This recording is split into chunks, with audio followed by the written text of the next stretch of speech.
everyone. It's the 22nd of July. I'm going to do the compost comparison sort of potato reveal, and we'll have a look how the other things are getting on the peppers and strawberries. Because obviously there was in the last comparison video there was some small lettuce heading in pots that they grew, but there's nothing massive because they were just constricted in small pots. So these have had probably about 90 days. I think we're done around sort of 25th. Sort of the last week of April they were all planted. 12 litre pots, so pretty much similar sort of capacity to your average sort of builder's bucket. All the compost was supplied, for this comparison by B&Q. They donated it to put it to the test. Just quickly recap on the ones I got. So I got at the front here. There was a grow bag, which was a GoodHome one, which is kind of like B&Q's own. And then there was the GoodHome multi-purpose compost. Then there was Westland's New Horizon. Then there was the John Innes mature plant with John Innes number 1, and then there was another Westland multi-purpose with John Innes in it. Peat-free ones, the GoodHome multi-purpose, and the New Horizon. That was the vegetable one.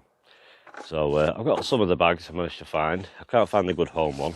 The New Horizon, it's just basically the all vegetable compost. The other thing I did find with the peat-free ones, which is I kind of expected it. They do dry out quite fast, and we're in the middle of a heat wave at the moment. It's upper 20s now, so it's been tricky to keep these watered this last couple of weeks. I've not gone mad with watering.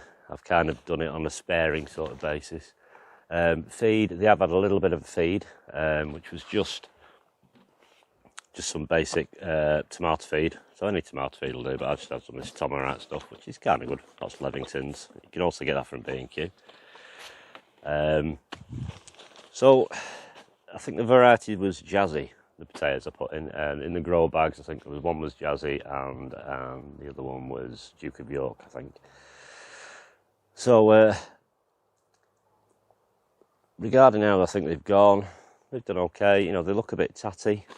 There is, certain diseases that potatoes get, like blight and things like that, but I don't think it's anything like that, even though it's that time of year when it comes. But they tend to go yellow and look a bit ill because they're coming to the end of their life now,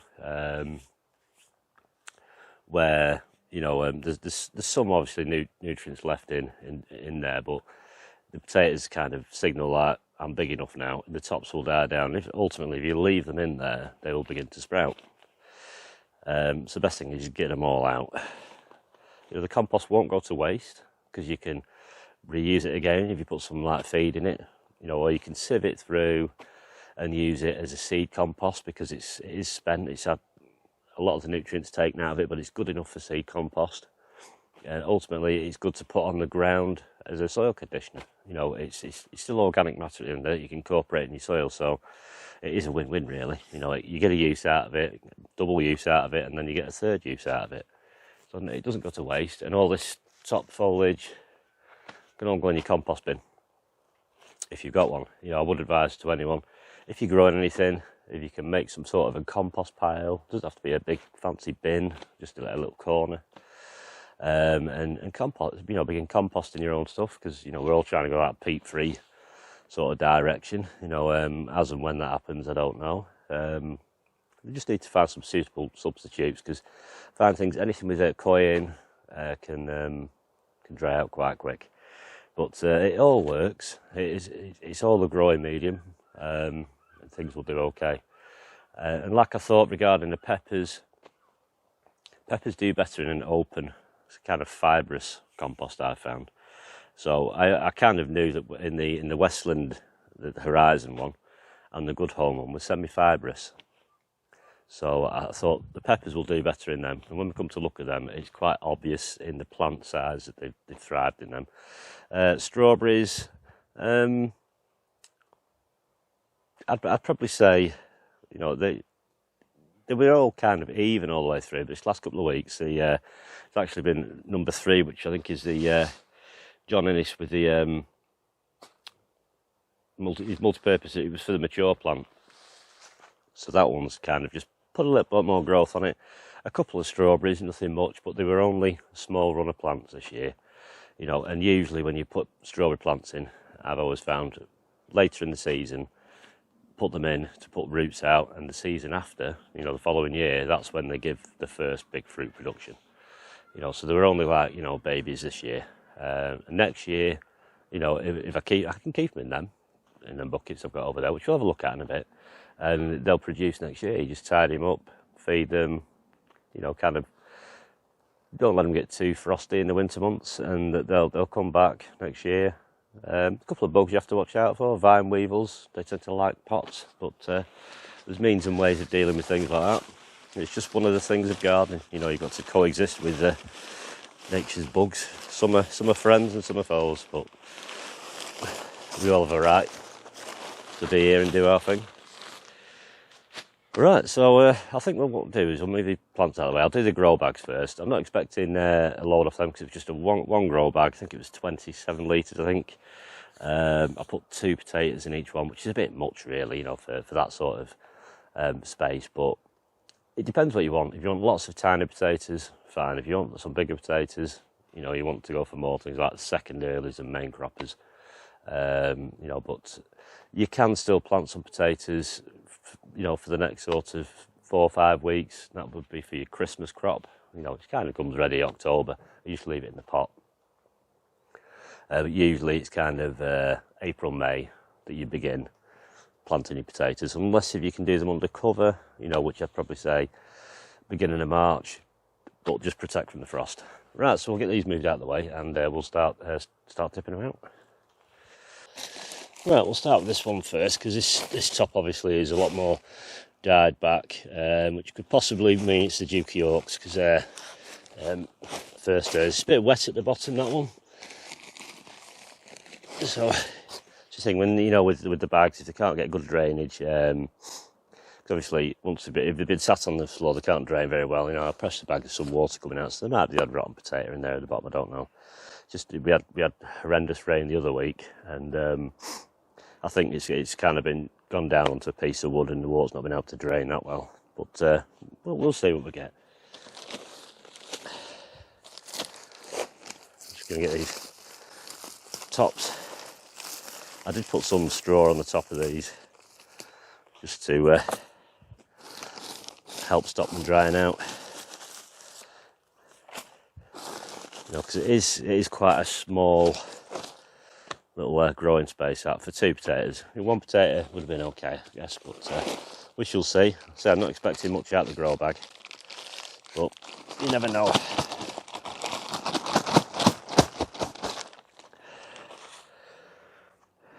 So sometimes you can't see them. Sometimes when you break it open, you'll start to see them. You know, some worms in there. Seed potato down the bottom there, it's gone rotten. But still,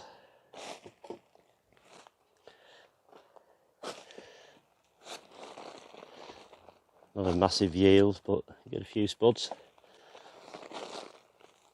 There's nothing stopping you, you know, if these are clean enough. You know, a way of growing some seed potatoes for next year, just keep them somewhere cool.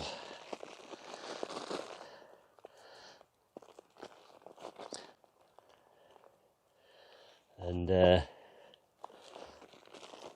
bring them out into the warmth sort of earlier on in the year, and they'll start chitting, which is just a form that's, you know, as they start sprouting. There's some little tiny ones on there. I'm not gonna weigh these, you know, out of this, because this was just a bit of an extra thing, you know. But it's quite fibrous, and there's nothing wrong with it at all. It will. It's just time. In time, it all becomes the same. You know, it all becomes good growing soil.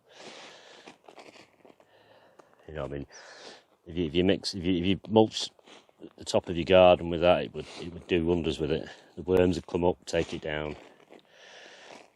Or, you know, bag it up.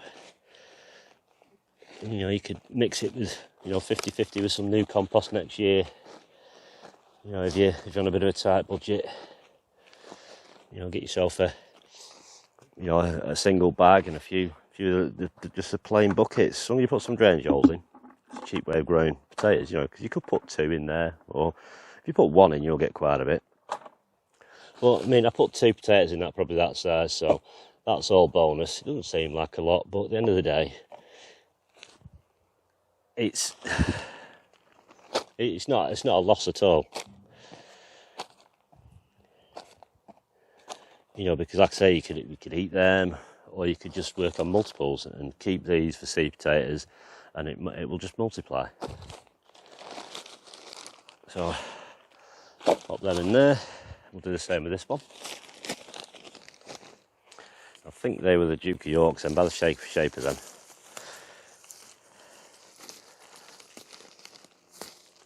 And I'm pretty sure these will be the Jazzies, which are a second early, which kind of require a little bit longer, but you know, sometimes they can be ready fairly quick. But it's a patience thing, and it's trial and error. Because this year was a really bad start for gardeners. This year it was very difficult, very cold.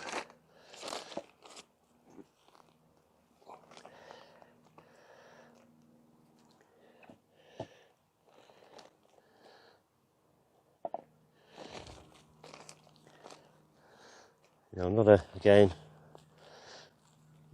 a big crop at all, that.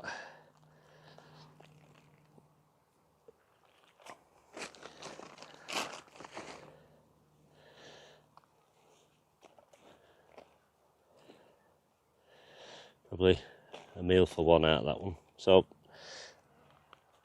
overall verdict on the grow bags, not the best idea for growing potatoes in. It is an option,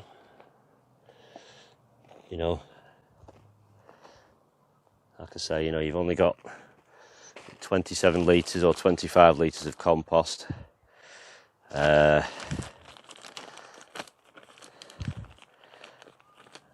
don't think there was any peat in this one. I think it's a peat-free grow bag as well. Yep, no peat content in that. So maybe next year it might be a good comparison to get a peat-free against some with small amount of peat in. You know, not great at all. That, be honest, but you don't find these things out until you try. The pots will probably do better, I imagine. I'll just flatten that out, like so.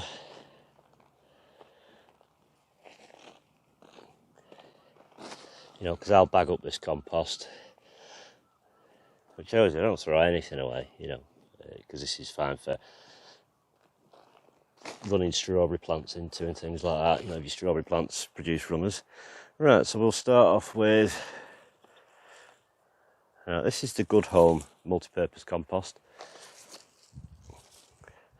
So I did have to put a cane in there just to support the top, because it was getting a bit windy a while ago and they were flapping about everywhere. And we shall see how we've got on with this. We'll cut these tops. You don't have to, just pull them.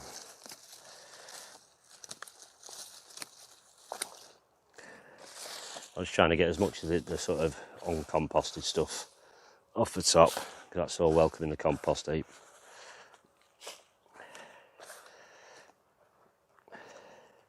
And it's usually with some pots you feel a bit distorted. It means there's not a lot of room in there. So hopefully it will come out easier. And also you get the odd slug. So a different result. You see a couple of potatoes there, I turn that round. Some more potatoes here. I'll just pop them in this sieve. I'm going to weigh these. These are Jazzies.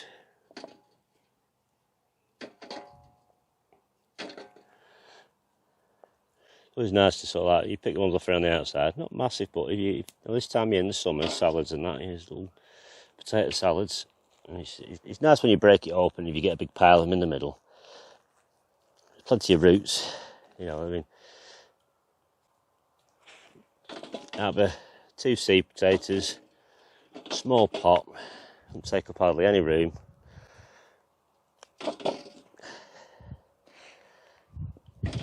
You know, you can get a crop.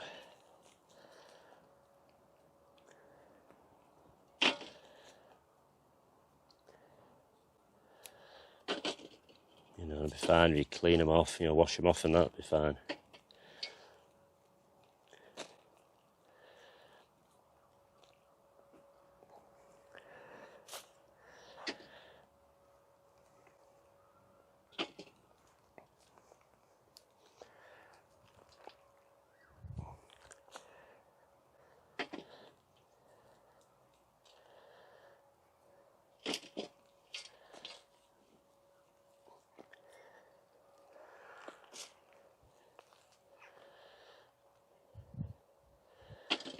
I'm not sure the actual prices of these compost,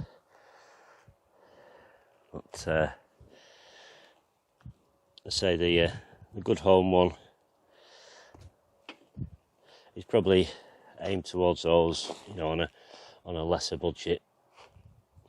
I'm going to put some of this compost back in the pot, so I've got a bit of a clear space, otherwise I'll end up with a big hill of compost in front of me.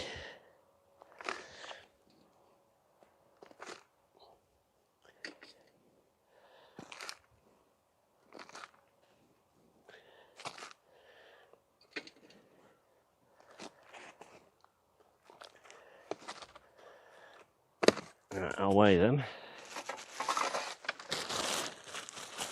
see what we've got.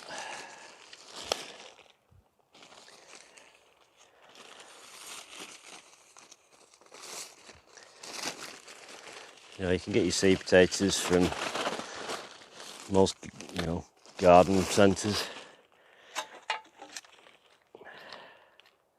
you know, or online.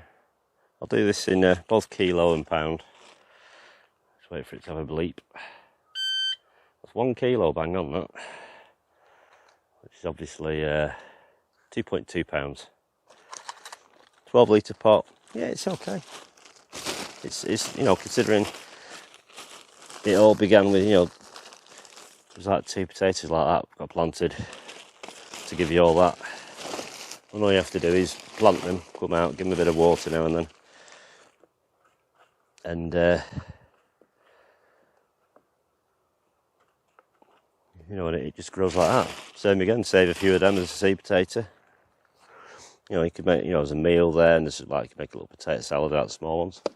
I'll put them in there so I know what you know from that. So that's 2.2 pounds from the GoodHome. And what have we got here? So what have we got next? This one is Westland multi-purpose compost with John Innes. It's the big 3. Now, 24th of the 4th, 21. That's when these were all planted.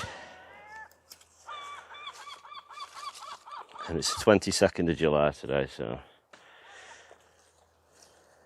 you know, yeah, the second earlies, these jazzies could have had a little bit, you know, a week or 2 longer, but it's quite warm, and we're due heavy rains next week. But I thought, well, the weather's nice. I'll do this video. There's a few spuds at the top here. Let's tip that out. Same again, you know, there's potatoes poking out around the sides.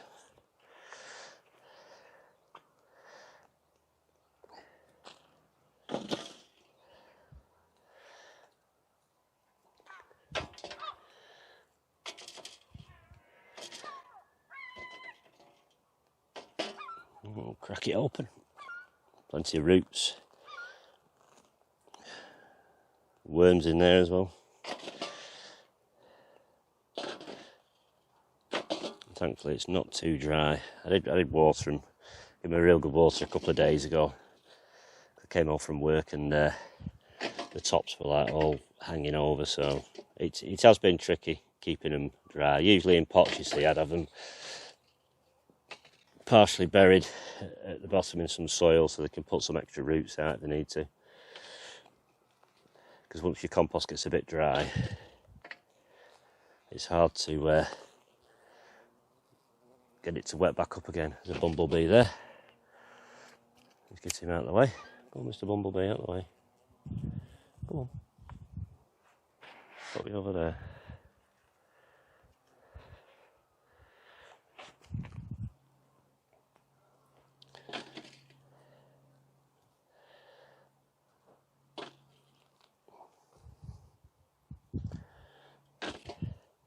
But it's more about yield comparison, because they've all been sort of treated exactly the same, apart from the ones that are peat-free. I've had no option but to give them a little extra water because they just dry out really quick.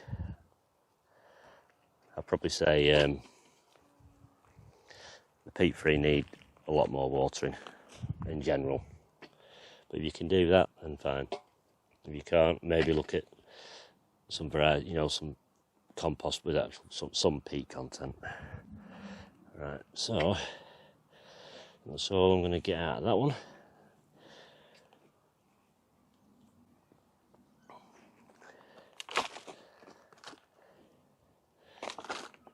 There's a few little tiny spuds that are the size of a pea, but I don't mind. They can go in there. So there's nothing wrong with, if you've got some seed potatoes left over, to pop a few more in now.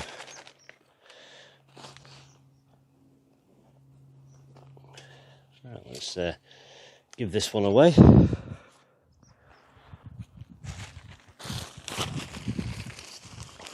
See what we've got here.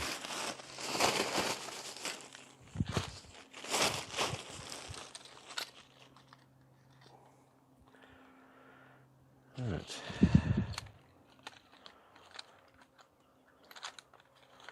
Kilo, what we got? It's 1.26 kilo, which is 2.77 pounds. Yeah, a high yield.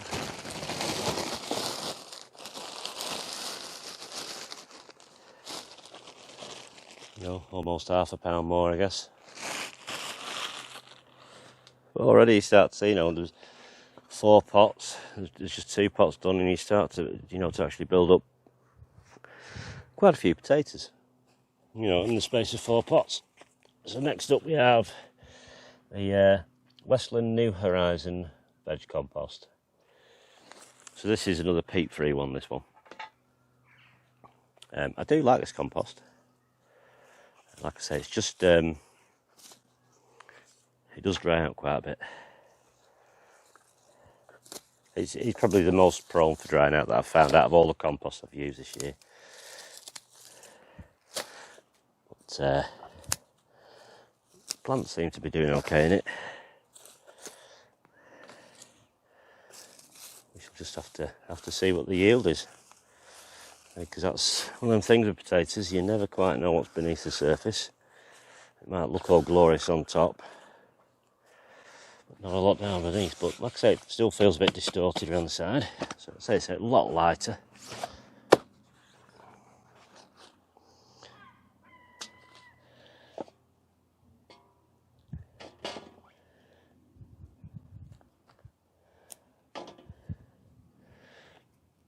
So you don't really know until you actually crack the pile open what you've got. You've got like a little nestle spot here. I do find sometimes if the sun's hitting the side of your pot, it doesn't do as well, because actually, potato tubers, the actual potatoes, don't like to be too warm. Obviously, when it's warm and damp, they can start getting a few problems. And some of these have got a little bit of rot on them. Whether that's something to do with the compost, I don't know.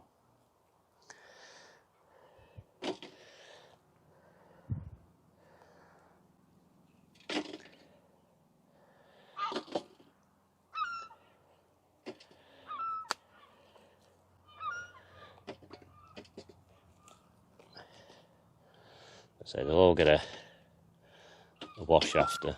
But yeah, I'm looking at some of these potatoes have got a little bit mushy at the ends.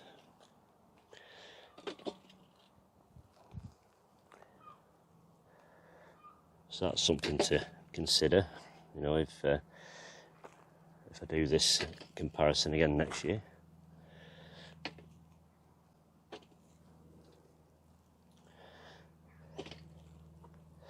But if there's anything in particular you'd like me to try and do a comparison on, I could always put it to B&Q and see if they're up for it.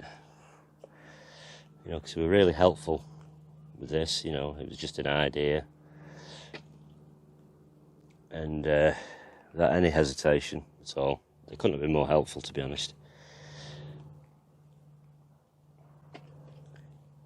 Because they do understand that, you know, if you're new to gardening and things like that, or even experienced, you can go into, you know, a shop and you're overwhelmed and you think, well, which one do I use? I really don't know. And to be honest, you'll get some out of all of them. They will all do okay to an extent. Some better than others. But you could have, you know, the best compost that they have, most expensive. But if you can't sort of give them the ideal growing sort of place, you know, daylight and watering, that will have an impact. So it's just about achieving the good all-round average. Not a bad yield, quite a few smaller ones in that one.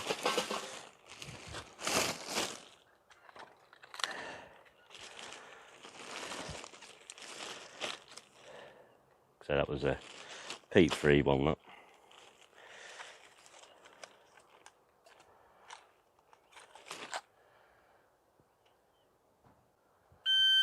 £1.27 kilo, £2.79. So not a big difference between those two. So I'm kind of imagining, you know, unless if that one's done something supremely different, it will end up anywhere, you know, around the £2.5 mark, which is kind of what you expect for a small pot.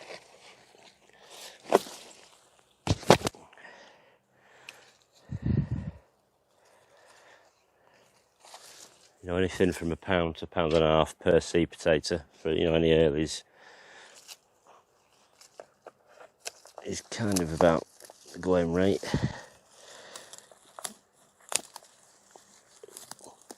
You know, you will get the odd year where it is different.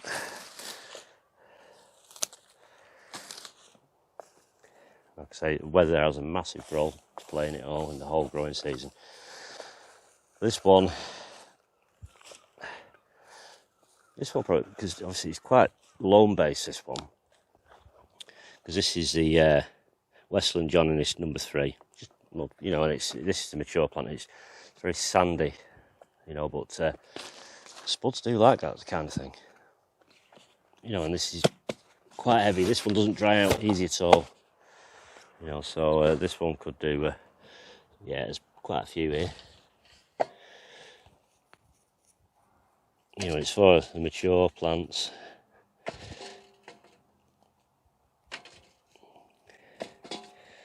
Yeah, but yeah, it's very, very sandy, which, you know, helps drain air in it, but also, you know, sand does also retain an element of moisture. But like I say, we'll see when we get into the middle of it, with it being quite sort of dense. When you fill the pot up, it has to try and displace that compost, you know, which sometimes can be quite hard for little roots to push it open. Let's see what we get inside. You know, they're not big potatoes because, you know, generally, you know, this sort of variety isn't, you know, for big potatoes. You know, jazzy, it's a bit like a Charlotte potato. It's kind of elongated in shape.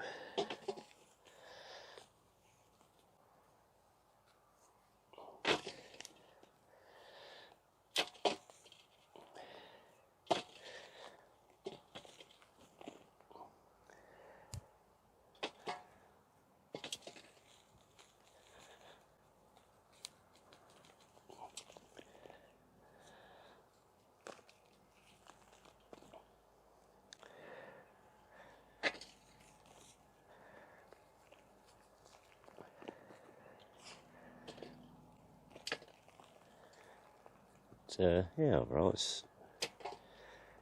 they're all going to be fairly similar. So I'm not sure of the price variation. I mean, like I said, this is quite heavy.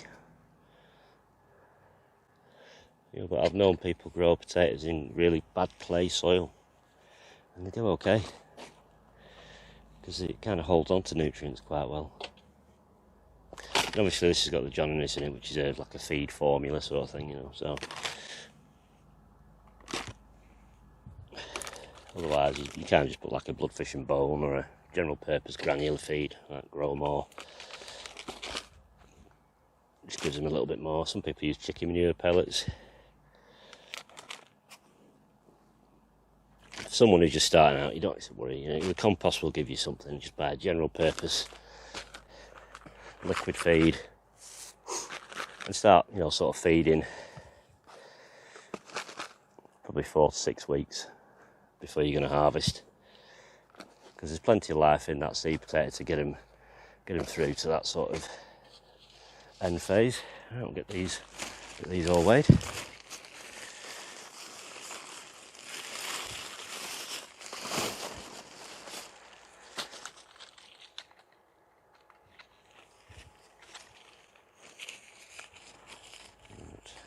There. That's 1.37 kilos. That's 3.3 pounds. You see, and that is probably one of the dearer composts. But I kind of put that down to more of its consistency.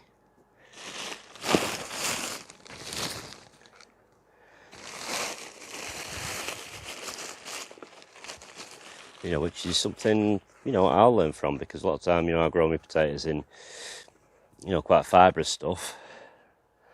So it may be a case of I add a bit of a loamy mix to it next time. When I do them next year because I do mine in these big tubs, the 30 litre pots. Well, these are actually 35 or 40 litre them. I usually put main croppers in them, which you can follow on my channel as well, as when I do them. Not bad. Over £10 of spuds in total. In the area of sort of like, 4 pots and a couple of little bags. And I say you can save some of them for a seed potato. And there's a good few meals there. But overall they're, it's been fine.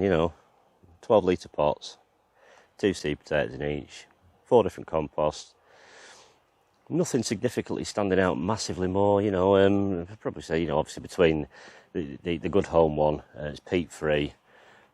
Yeah, there's obviously the difference between that one and the John Innes at the end. The price range as well, obviously, but I should imagine that one is more expensive than the GoodHome one. But still, it's up to whatever you can afford. That you will get something. So there isn't such thing as a really good compost and a really bad compost. They all work, So it's whatever you can afford, and make the most out of what you can afford, and you'll do okay. Right, so I'll clear up and we'll have a look at how the other things are getting on. But that's the compost comparison regarding the potatoes. Like I say, no real massive standouts. But obviously, the heaviest one is the John Innes down there, the number 1, which is the, see, I've got a bag here of that one. John Innes number, that's it. That's the one. So it's the John Innes number 3, mature plant compost. So, mature plants, so potatoes really are when you put the tuber in. It's not like you're growing from a seed, but yeah, good stuff, works okay. It's probably a bit more costly, but that's whatever you can afford. There's kind of gardening for every budget. Alright, let's get cleared up. Right, so everything tidied up now. I've given the potatoes a bit of a wash. They're all in there, except the Dukey Yorks. I've left them separate because there wasn't very many of them. So there's a good haul there. There's some you know, bigger ones and some smaller ones, which are okay for like potato salads, you know, the smaller ones, and the rest of the main meals. You know, you think, oh, that's, you know, pretty much there as well. The jazzies, there's 4 pots and one half of a grow bag, you know, so that's like, what, 10 seed potatoes produces that, all that lot. So it's a win-win, really, you know. You got a meal, and all you've had to do is put them in a pot and water them now and then. So definitely worth a go. Like I said, depending on what compost you want to use or what you can afford. Let's have a look at these peppers now.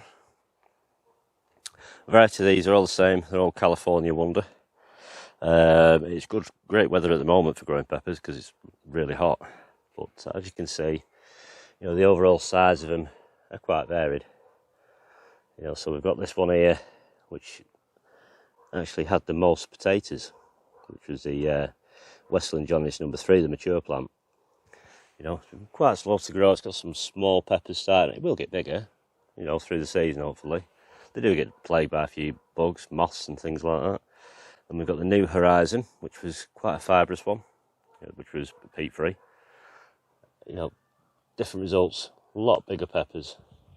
You know, probably 4 times the size of peppers, and the plant's probably 3 times the size. And then we go over to the Westland multi-purpose compost with John Innes. Similar results again, quite small because it's not quite as fibrous. It's a little bit more fibrous than the first one. You know, some peppers on it, quite a lot to come yet. You know, we'll follow these through the season a bit later on. You know, I'll probably give it like another 6-8 weeks, and then we'll have a look back at them, see, you know, how they're going then. And then we have the GoodHome one, which is peat-free, quite fibrous. Is it something to do with them being peat-free? Could be, you never know. But it's more to do with, I think, the consistency of the compost. You know, it's quite fibrous. Got little bits of twigs in it and stuff. And peppers like that. You know, hasn't got as big a peppers on it. These have just been fed fortnightly with the tomato feed, just the Tomarite stuff, just a light feed. Once it started producing flower buds, that's when you tend to feed. But I'd say, so you know what the potatoes turned out. The 2 that are not as good here did a little bit better, I think, on the actual potatoes.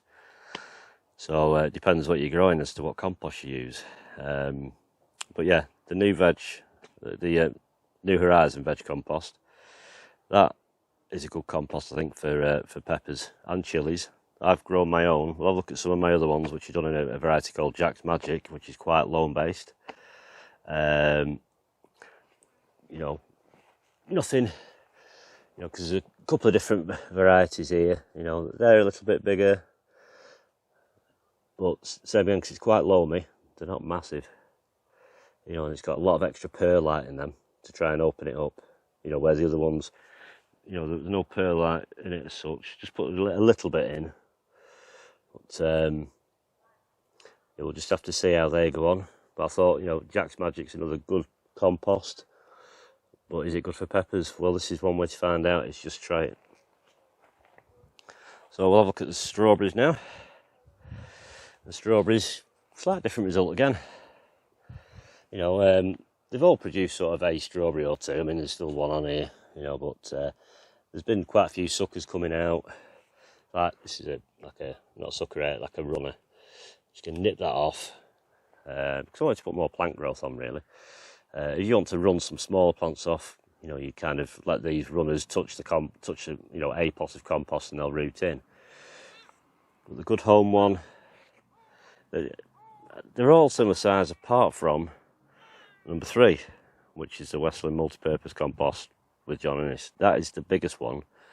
But for the bulk of the time, actually, the GoodHome one was the biggest. The other 3 have just kind of been catching up this last couple of weeks. So number 3 is kind of one of the better ones out of all 3 sort of tests. You know, even though it's not as good on the peppers, but like I say, nothing majorly, you know, that you could say was like, well, I'm not going to buy that because it has no results. They all produce a result. It's a fine line. And that's what the comparison's about, is, you know, the fine line versus the cost. You know, and it's not always about the most expensive compost, you know, because you can still get a crop out of cheap stuff and even your own compost, you know. So it just depends what's in it, and that will make an impact on the result, obviously, as will the weather conditions. So that's it for this little update on how the compost is going. So, you know, like I said, we've got a good yield of spuds. So that's the first sort of harvest, you know, out of the compost comparison. And more than happy with that. You know, and if B&Q want to test something else out next year, I'm up for testing it. That's something, obviously, if you guys, you know, want to suggest anything, I can just put it to them. If they want to, you know, put it to the test, then I can only ask. Right, that's it for this update. So thanks for watching. Take care, and a big thank you to B&Q again for supplying all this compost. You know, for you know, and be willing to volunteer. You know, a lot of the compost, you know, well, from their store to actually test. Because I said it would be an honest opinion, and they were fine with that. So, but like I say, everything is okay. There's nothing that's sort of like, oh, that's really terrible. But there's still a bit of time left to see how these peppers come on. It's like, will that, you know, this one here catch up with that one? We will just have to wait and see. You know, it is possible. So thanks for watching. Take care, and I will see you in the next update. See you now. Bye-bye.